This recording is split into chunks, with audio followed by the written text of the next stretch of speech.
Manfaatlar to'qnashuvi. Manfaatlar to'qnashuvini aniqlash quyidagi manbalardan olingan ma'lumotlarni o'rganish orqali amalga oshiriladi.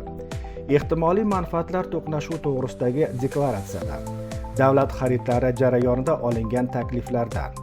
xarid komissiyasi majlislarining bayonnomalaridan, tuzilgan shartnomalardan,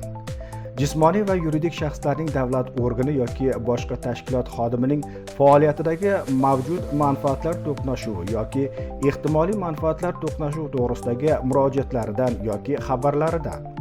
tijorat tashkilotlarining afillangan shaxslari va yakuniy naf oluvchilari ro'yxatlaridan,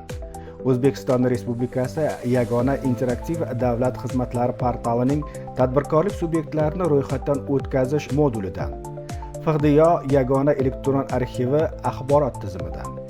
Yagona milliy mehnat tizimi idoralararo apparat dasturiy majmuidan, qimmatli qog'ozlar markazi depozitariyasidan,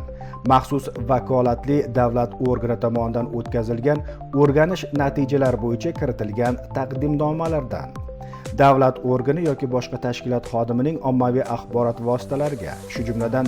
internet jahon axborot tarmog'iga joylashtirilgan mavjud manfaatlar to'qnashuvi yoki ehtimoliy manfaatlar to'qnashuvi hollari ular to'g'risidagi ma'lumotlarni to'plash va o'rganish orqali aniqlanadi. 1707-90 kodi bilan 998-67-20, 71 kodi bilan 514-19-17, compliance_uzbekstil.uz, UMK _antikorobot,